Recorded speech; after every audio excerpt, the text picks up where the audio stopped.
कौन होगा उत्तराखंड पुलिस का नया निजाम? ये सवाल एक बार फिर से पूछा जाने लगा है। दरअसल उत्तराखंड में नियमित डीजीपी की तैनाती की तैयारियां तेज हो गई हैं। शासन स्तर से इसकी कवायद शुरू हो चुकी है।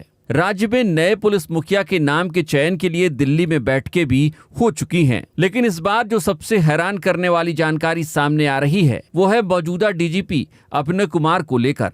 उत्तराखंड में डीजीपी पद के लिए किन किन पुलिस अफसरों के नामों पर चर्चा हो रही है, ये आपको बताएं। इससे पहले आपको याद दिला दें कि उत्तराखंड में मौजूदा डीजीपी अभिनव कुमार की तैनाती कार्यकारी डीजीपी के तौर पर तकरीबन 10 महीने पहले की गई थी। यानी अभिनव कुमार नियमित नहीं बल्कि कार्यवाहक डीजीपी के तौर पर कामकाज संभाल रहे हैं। ऐसे में अब सरकार पर नियमित डीजीपी की तैनाती का दबाव है। यही वजह है कि सरकार ने नए डीजीपी की तलाश शुरू कर दी है। अब आपको बताते हैं कि आखिर नए डीजीपी की रेस में किन अफसरों का नाम शामिल है और मौजूदा कार्यवाहक डीजीपी का क्या होने वाला है।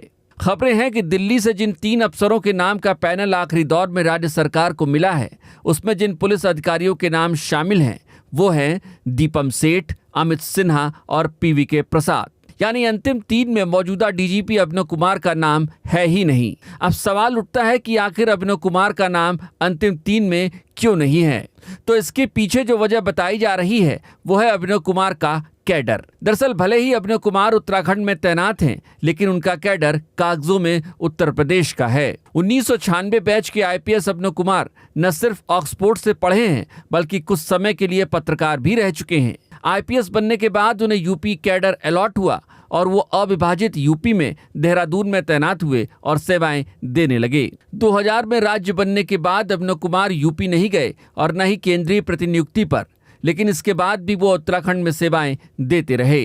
तेज तर्रार माने जाने वाले आईपीएस अभिनव कुमार इसी बीच मौजूदा मुख्यमंत्री धामी के बेहद करीबी हो चुके थे। लिहाजा मौका मिलने पर सीएम धामी ने उन्हें डीजीपी का पद भी दे दिया। लेकिन अब नियमित डीजीपी की तैनाती करना जब जरूरी हो गया तो शासन स्तर पर पहल करना मजबूरी हो गया। अब सवाल ये भी उठेगा कि जब अभिनव कुमार सीएम के इतने करीबी हैं तो फिर उन्हीं को नियमित डीजीपी क्यों नहीं बना दिया जाता? तो आपको बता दें कि डीजीपी की तैनाती में केंद्र भी शामिल होता है। ऐसे में राज्य सरकार के अभिनव कुमार का नाम पैनल में शामिल किए जाने के बाद भी कैडर के नियमों का हवाला देकर केंद्र ने अभिनव कुमार का नाम पैनल से हटा दिया है। यानी अब ये लगभग तय हो गया है कि अभिनव कुमार का बतौर डीजीपी कार्यकाल जल्द खत्म होने वाला है। दीपम सेठ, अमित सिन्हा या पीवीके प्रसाद में से कोई एक उत्तराखंड पुलिस का नया निजाम हो सकता है, लेकिन अंतिम बाजी आखिरकार सरकार के हाथ में ही होती है। अब सवाल ये कि क्या अंत समय में भी कोई ऐसा समीकरण बनता है जिसमें सीएम के करीबी अभिनव कुमार की बतौर डीजीपी